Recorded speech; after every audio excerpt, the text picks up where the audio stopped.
สบายดีเบิดสุขุสุขคนเด้อตอนนี้ก็ได้มาหอดเทือนแล้วเนาะก็สิได้มาเทกุ้งละ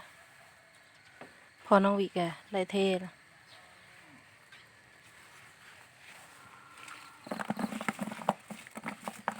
มีปลาน้ำตุ่มได้ปลาขาวเนาะโดยมีปลาดำมีกระปูเล็กอันอยู่คลองมันห้องกระเป๊ะแม่นบ่แม่นคนละอันบ่ ก็สีเดียวกันต่างกัน กับบ่มานปานใดเนาะมื้อนี้มันใส่อยู่เทิงมันแป่นๆมันแล้วบ่มาน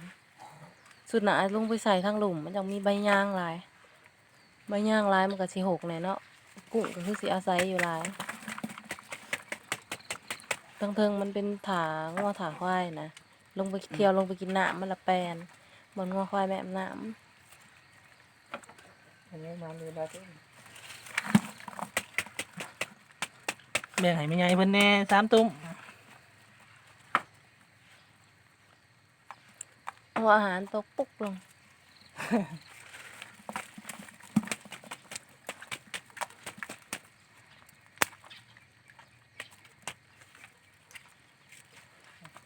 เรียบร้อย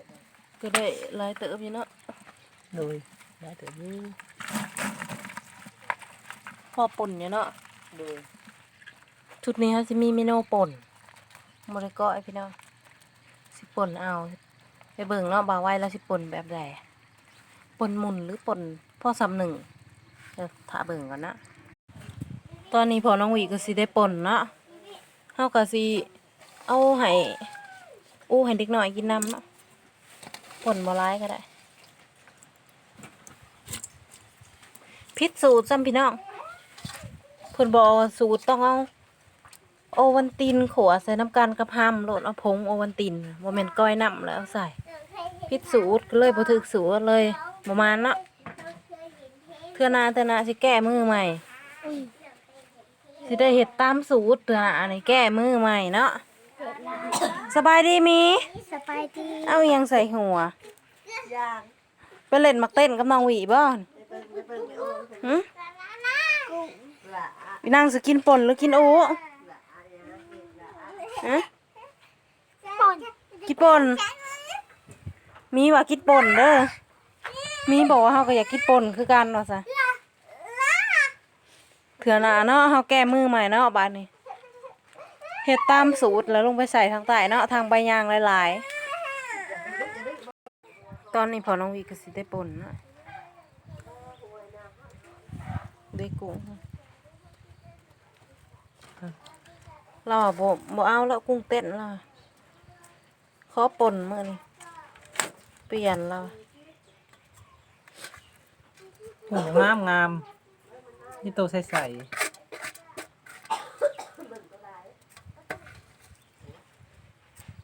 เถื่อหน้าแก้มือใหม่เนาะ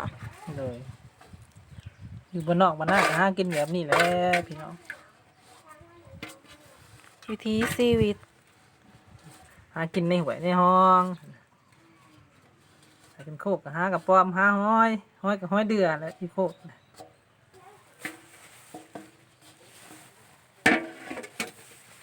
ก่อน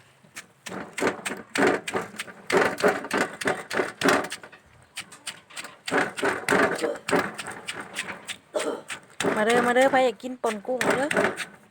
มีโคกของห้องแค่ได้พี่น้อง มือนี้ไม่เอาป่น สิร้ายคนหมักคนกุ้งหอมมันแซ่บคนกุ้งแบบนี้เสียวคล้ายๆคือกันกับเป็นหลับปลาหลับแล้วนะเนาะหลับปลา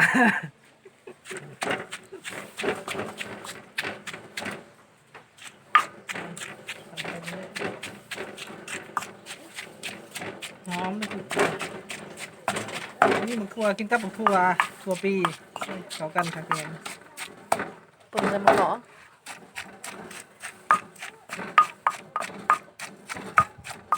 นี่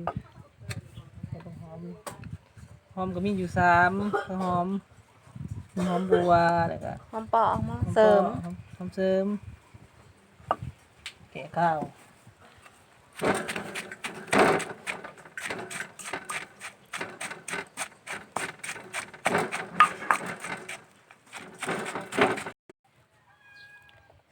ส่มะกอกเนาะป่นกุ้งใส่มะกอกสิหอมๆมะกอกนี่เป็นแบบว่าใส่หยังก็แซ่บนะตำใส่มะฮุ่งนี่มะฮุ่งสิเป็นสีแหลเนาะ โดยกาบนี้พี่น้องไปห่อซีนแล้วก็คุยแจวพี่อะแซ่บลองเบิ่งเด้อ สูตรได้มาสูตรใหม่ตามมะกอก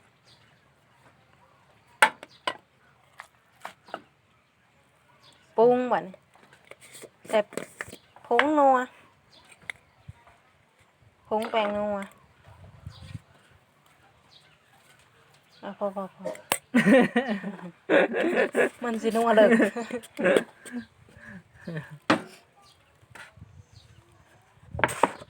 ด้วยปลาแดกใส่ปลาแดกเข้ามาปลาแดกเข้ากับเงี้ยงสีอันนั้นแน่เพราะว่าใส่บ่วงสัน ตามด้วยเขาขัว ๆ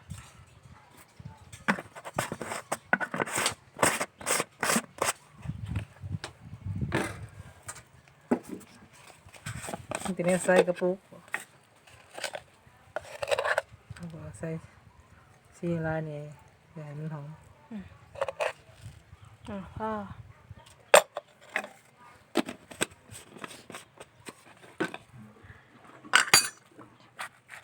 ทำแล้วอันนี้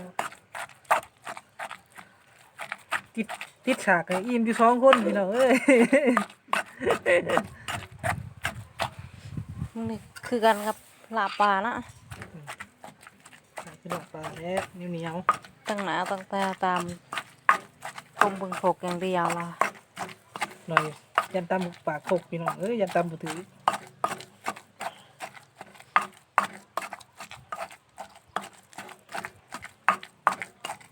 ซิมมึงรู้ป่ะเนี่ย สอน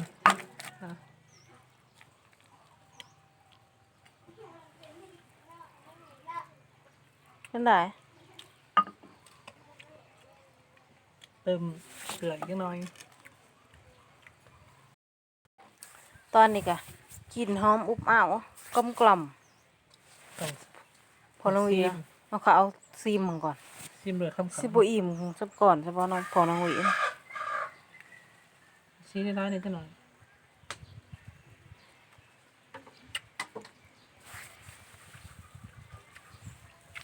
แซ่บพี่น้องแซ่บมันเด้อ ซิบุอิ่มค่าโขกว่าพี่น้อง วันนี้ก็จะได้ตักใส่พัดตุ่มพี่น้อง แต่อิ่มค่าโขกสบาน ให้มันบวก เอาตักปันนี่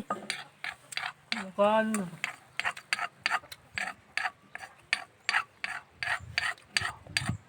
ฉากกะซีเป๊ะๆพี่น้องเอ้ยฉากอะไร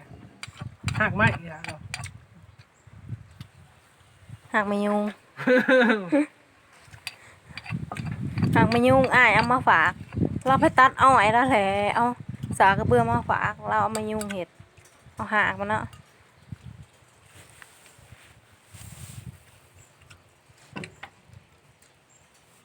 ตั้งได้เลย นี่บ่ถั่วเตรียมไว้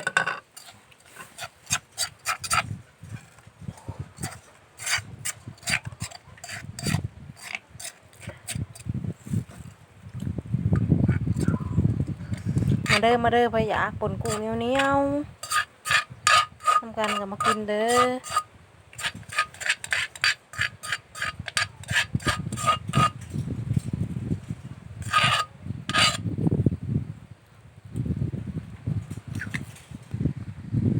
แล้วล่ะพี่น้องหมาตาก็เป็นตาคุยป่ะกินข้าวผักกาดน้ำนะแซ่บ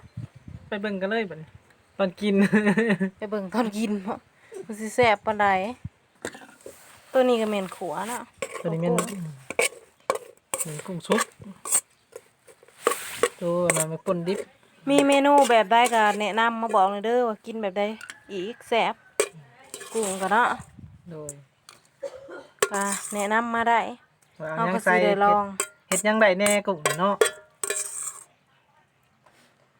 นอกจากก้อยขัวอะไรก็ตำป่น เดี๋ยว แก แกงนี่ก็บ่เคยเนาะยังบ่เคยกิน ก็แนะนำมันหน่อยเด้อตอนนี้ก็แล้วเนาะมีผักเข้ากับผักหลายอย่างเนาะผักกาดอันนี้ ผักกาดผักกอกผักนางเลิศ รับรองว่าแซ่บ นอกหมักแท่งก็มี แข่งก็มีพอเราเลยก็มีแม่ใหญ่กินน้ำสบายดีเด้อแม่ใหญ่ สบายดีกินข้าวเช้านำกันเด้อกระป่นกุ้งกับกัวกุ้ง แซ่บแม่ว่ะสังเกตเบิ่งพอโตเด้ออันนี้สั้นหนึ่งนะเอาตัวนี้อันนี้เป็นสั้นที่สองสูงเพียงคอพอน้องหวีนะ เจ้าลุง มาเบิ่งพอน้องหวีคุยกินกับมะแขงหยำมะแขงเส้นกระรวบกระรวบเป็นไดฝีมือเจ้าของ ยกพวกให้เจ้าของพี่น้องเอ้ยแซ่บ